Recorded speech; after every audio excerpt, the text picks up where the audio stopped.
dito gigil na gigil ang mga DD-shit mga kababayan.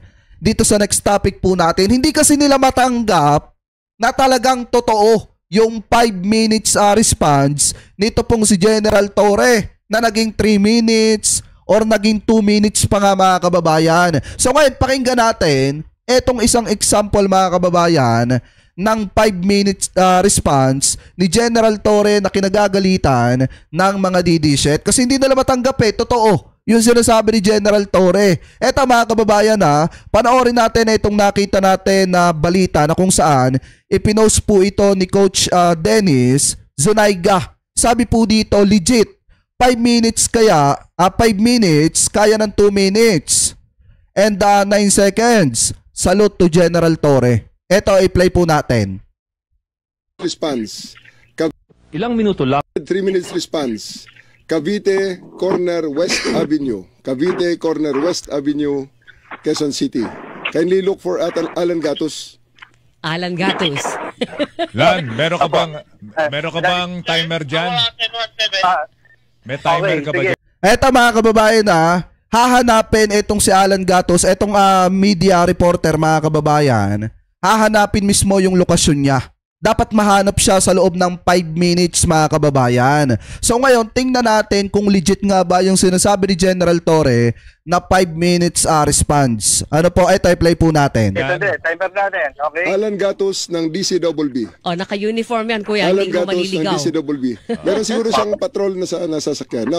Pick up na Dito, puti. nakaparada rin dito, sir, sa kabilang ng West Avenue. Attention all station under our comment base and all monitoring units of 5. This is an FTX response test. Again, this is an FTX response test. Proceed at Cavite Corner West Up. Again Alright. proceed at Cavite Corner West Up. Look for Alan Gatos. Unit, proceed. Right now, tutupor. Time Right starts now. now, tutupor yung Delta. Alright. Okay. Delta, Charlie. Okay, habang inihintay po natin si Alan Gatos na mahanap ng mga pulis, tingnan natin kung papasok sa 5-minute rule ni General Torre. At Ito ay ipinapakita challenge ko sa na cellphone QCPD natin. Oo. Tumatakbo ang ating Doon sa cellphone ni ayan. General, patrol car. Kuya Noel, baka At kayang mga i-zoom yun? motorsiklo. Pwede ba Yan natin yung, i-zoom yan? yung mga Namomonitor pulis po natin na yan, naghahanap ating kay mga Alan pulis. Gatos ay meron pong body camera. So nakikita yung response mula doon sa body camera na hawak ng mga pulis, yung pagpunta nila kay Alan Gatos. So tatangkain Ayun, yung mga pulis na naghahanap, yung mga haggard, mga kababayan na naghahanap, yung mga pulis, may mga body cam. natin yan. Yan, ang kanilang body camera. Kuha ng body camera yan. Ganyan na sila ka-high-tech ngayon, General.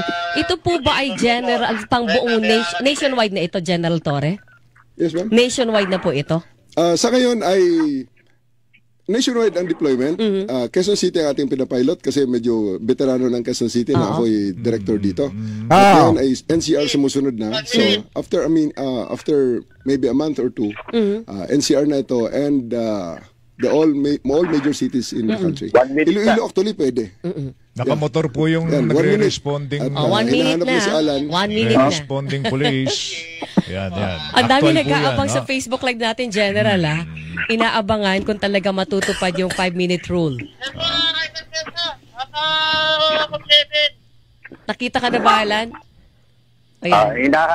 So, Tingnan natin mga kababayan kung talagang 5 minutes response kung kaya. Wala pa tayong nakikita mga pulis dito. Alan, pahirapan mo ng konti. Magtago ka sa mobile. ay sir, sir, hindi pwede magtago si Alan kasi pag nagtago yan, hahanapin namin, gagamitan namin ng heartbeat monitor. Ay, talaga? Pero talaga. Heartbeat mo yan. Seryoso? At saka 16 days ang paghahanap doon pag nagtago. Yan ho. Magbubungkaw ka pa ng lupa, Yes, yan, General. Ma'am Weng. Kita mo Ang naman ating yan, ginagawa dyan ay simulation yan na pag tumawag sa 911 ng ating kababayan, Ito na, pagmakita na lang, parating din pulis, po, tawagin nila. Nandiyan na nga yung mobile, General. Nakandyan na? 2 minutes and 9 seconds. Ilan? 2 minutes and 9 seconds. Dito sa oras ko.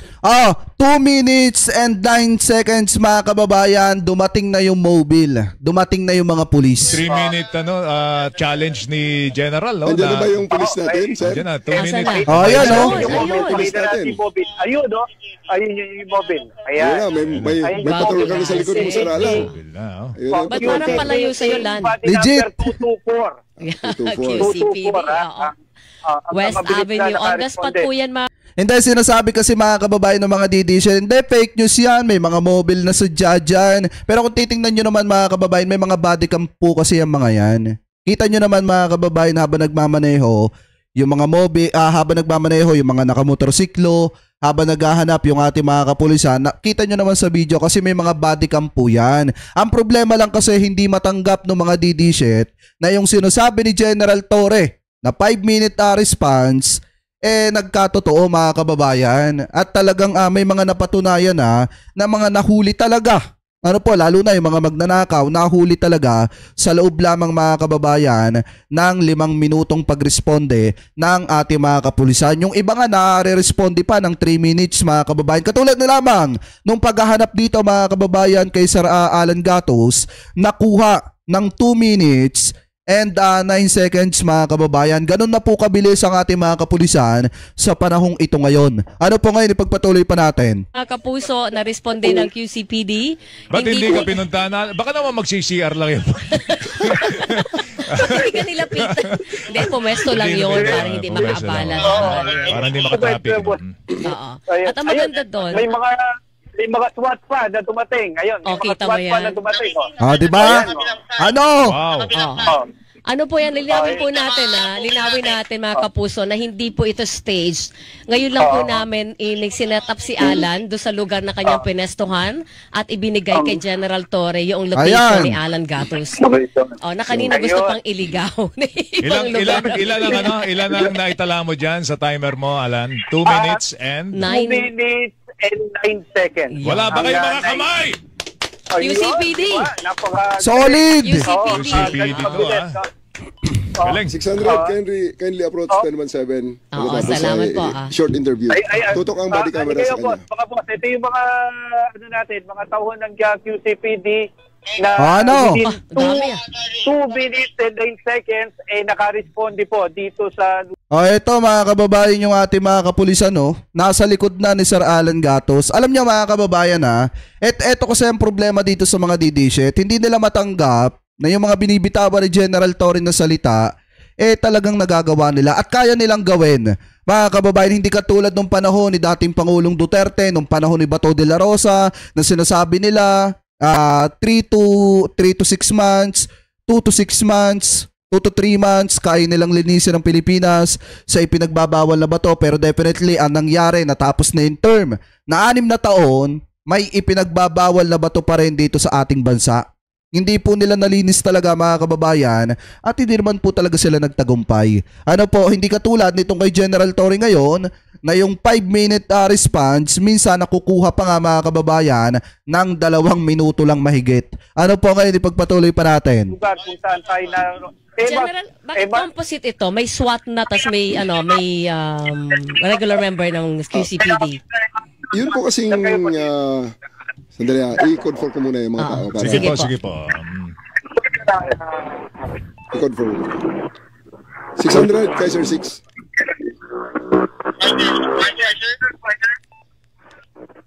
Good job, proud to be. Proud to be, thank you. Ayun, proud to be QCPD. Right. Nasa... Kaiser 6, Walto. Alright. Sino? 3 minutes response. Ayan yung mga DDC, wag na kayong umiyak, wag na kayong magalit kasi alam nyo mga kababayan, sa sobrang galing ni General Torre, hindi naman po kasi magbibitaw yan ng salita na hindi naman po nila kayang gawin. Katulad na lamang mga kababayan, nitong isa sa mga DDC na kung saan banat ngayon pero aresto later. Alam ko kilala ninyo kung sino yung tinutukoy ko. yung mga didisit lang naman kasi, yung mga sumusuporta kay Digong, mga magagaling lang naman magsalita yan mga kababayan. Pero pag dumating na yung time na sinisingil na sila sa mga salitang binitawan po nila, ano po ang nangyayari? Iiyak-iyak, dadrama, hihingi ng simpatya sa mga kababayang Pilipino po natin. Tapos ngayon, itong si General Torre may ginawang tama, kinagagalitan naman ng mga yan at pinalalabas pa na imbento lamang po etong 5-minute response ni General Torre mga kababayan. Kita nyo naman, yung pag-respond din nila nakuha lang ng 2 minutes mahigit. So ibig sabihin, hindi lang basta legit mga kababayan, kung hindi, talagang nangyayari talaga. At kayang-kaya po nilang gawin. Kasi nga naman hindi magbibitaw si General Torre ng salitang yan kung alam niya sa sarili po niya na mapapahiya po siya. Ano po ngayon mga kababayan, punta naman po tayo dito sa next topic po natin. Alam ko kahapon naging mainit na usapin ito, pero hindi tayo magpapahuli na pag-usapan ito mga kababayan. Kasi nga, talagang isa po, etong police vlogger na ito na tinutukan natin dati, buhat nung binanatan niya etong ating presidente mga kababayan, noong mga panahon na naaresto etong si Digong at nadala sa The Hague, Netherlands. Diba napakayabang magsalita mga kababayan nitong si Puntillas, pero kalaunan, yung kanyang mga pagbatikos sa mga kababayan, yung kanyang hindi magagandang sinabi sa ating gobyerno at sa ating presidente, siningil na po siya ngayon. So ngayon, pakinggan po natin at panoorin natin ito, nakita nating balita galing po sa News 5 Everywhere na kung saan sabi po dito, police vlogger na binatikos si Presidente Bongbong Marcos inaresto dahil sa reklamong sedisyon. So ito play po natin. Inaresto na ang police vlogger na nambatikos kay Pangulong Bongbong Marcos. Siya ang pulis na hindi nagustuhan ng pagpapaaresto kay dating Pangulong Rodrigo Duterte para isuko siya sa ICC. Nasa frontline ng balitang yan si Kari Cator. Ikaw ay may karapatang manahimik. Ouch! Binasahan ng Miranda rights ng arestuhin kahapon ang na-dismiss na pulis at vlogger na si Francis Steve Fontilla. Inaresto siya ng mga tauhan ng Quezon City Police District sa Commonwealth para sa kasong inciting to sedition kaugnay ng Cybercrime Prevention Act. Itinakda ng Quezon City. Baka sabihin na naman ng mga didishit, grabe naman yan, binatikos lang naman si Presidente Marcos tapos ipinaaresto nyo na, kinasuhan na ng sedisyon agad-agad. Baka nakakalimutan nyo yung nangyari dati sa panahon ni Digong. Yung teacher mga kababayan na nagbiro lang naman na ipatutumba etong si Duterte sa halagang 150 million o 50 million pa nga ata yun mga kababayan.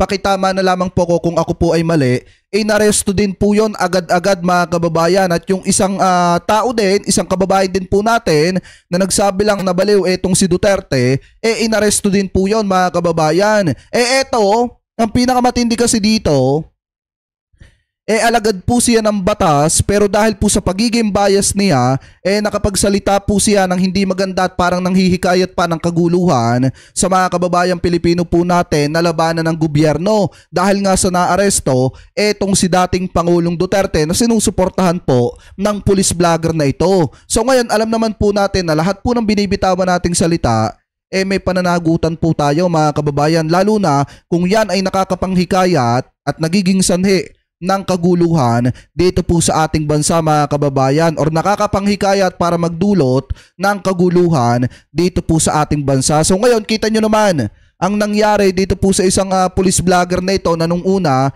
nagyayabang-yabang pa, nakala mo hindi matutuluyang maaresto. Ngayon mga kababayan, himas rehas na. Regional Trial Court Branch 224 ang piyansa sa 36,000 pesos para sa naturang kaso. Nag-ugat yan sa viral video ni Fontillas noong Marso kung saan binatikos niya si Pangulong Bongbong Marcos. Hindi raw siya sang-ayon na iparesto at isuko si dating Pangulong Rodrigo Duterte sa International Criminal Court sa The Hague, Netherlands. Kahit pa mapanood to ni Bongbong Marcos kahit ano pang sabihin mo sir, hindi ako susunod sa'yo. Kasi hindi mo naman ako pulis Ito rin ang dahilan kaya sinampahan ng kasong administratibo si Fontillas at dinismiss ng National Police Commission o NAPOLCOM. Para naman kay PNP Chief General Nicolas Torre, isolated case sa hanay ng kapulisan ang ginawa ng dating pulis na vlogger. Siya na naman mag-isang gumawa nun at wala namang iba. So, I don't think that he has any following in the PNP. Hindi naman na nagbigay ng pahayag si Fontillas. Nagbabalita mula sa Frontline, Caricator, News 5. Ayan mga kababayan, alam nyo ba nangyari dito? After nung video niya na ito, yan. Diba kung matatandaan nyo, nasampahan po siya ng kaso. Tapos may balita pa lumabas na pumunta siya sa opisina nila. May paiyak-iyak pa mga kababayan. Tapos parang pinagbigyan pa ata ng PNP ng pagkakataon. Kaso ang problema, hindi naman po talaga siya tumigil sa pagbanat at pagkutya sa ating gobyerno. Nagtuloy-tuloy pa rin po siya. Kaya nga ngayon mga kababayan, kung naaresto siya, at dahil sa mga kasong kinakaharap niya, dapat harapin na lamang po niya. At talagang may ginawa siya na kasalanan mga kababayan at dapat niya pong pagbayaran yan. Kasi mga kababayan, kita nyo hindi niya siguro alam na yung kanyang binabalahura noong mga panahon na naaresto itong si dating Pangulong Duterte ay kanyang commander-in-chief. Alam naman po natin na ang presidente ng Republika ng Pilipinas ay commander-in-chief mga kababayan ng ating mga kasundaluhan at ng ating mga kapulisan. Siguro hindi lang alam ni itong si Fontillas mga kababayan. At alam naman din po natin na sa hanay po nila, bawal po silang maging bias mga kababayan at magpakita ng kahit na ano pa man po na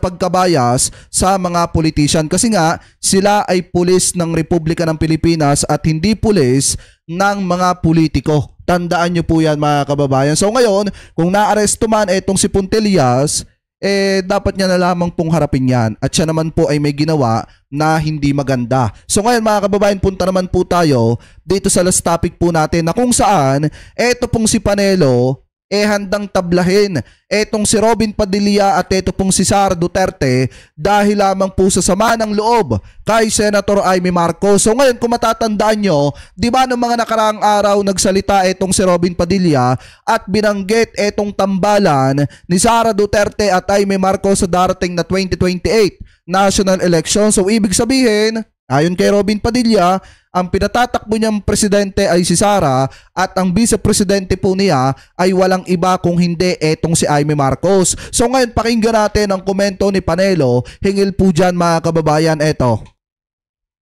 Kasi sabi po dito, ayan tinawag na balat kayo ni dating presidential spokesperson Salvador Panelo si Presidential Sister Senator Amy Marcos. Kaugnayan ng itinutulak ni Senator Robin Padilla na BP Sara ay may tandem sa 2028 mga kababayan. So ito ay play po natin. At kayo ni dating Presidential Spokesman Salvador Panelo, si Presidential Sister Senator Amy Marcos.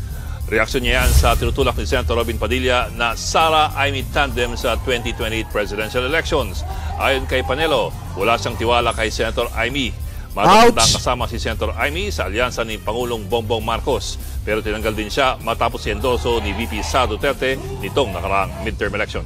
So ibig sabihin mga kababayan, handang tablahin ni Panelo itong si Sara at itong si Robin dahil lamang po sa sama ng loob niya kay Senator Amy Marcos. Kasi biruin niyo mga kababayan na hindi naman sasabihin yan ni Robin Padilla kung hindi yan alam ni Sara Duterte at hindi naman po papayag si Sara Duterte na sabihin yan ni Robin Padilla kung hindi niya kinikilingan din etong si Senator Amy Marcos. Alam niya kung tutuusin, mas may nagawa pa nga etong si Amy Marcos kaysa po dito kay Panelo. Kasi nagawan traidore ni Amy Marcos ang kanyang sariling pamilya para lamang po magbigay ng suporta sa mga Duterte. Kaya kung meron man mga kababayan talaga na may nagawa para sa mga Duterte, ay isa na dyan etong si Amy Marcos kasi nagawa niya talagang traidorin kahit ang sarili po niyang kapatid para lamang po suportahan ang mga Duterte. Samantalang itong si Panelo, puro pagbatikos na lamang po sa mga kaalyado ng mga Duterte yung ginagawa po niya. Kaya nga kung titingnan nyo, sila na lang din mga kababayan ang hindi nagkakaunawaan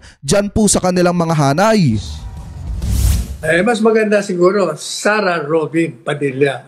Yung Amy, wala balat kayo yun, kaya hindi ako nagtitiwala doon. Maraming hindi nagtitiwala doon.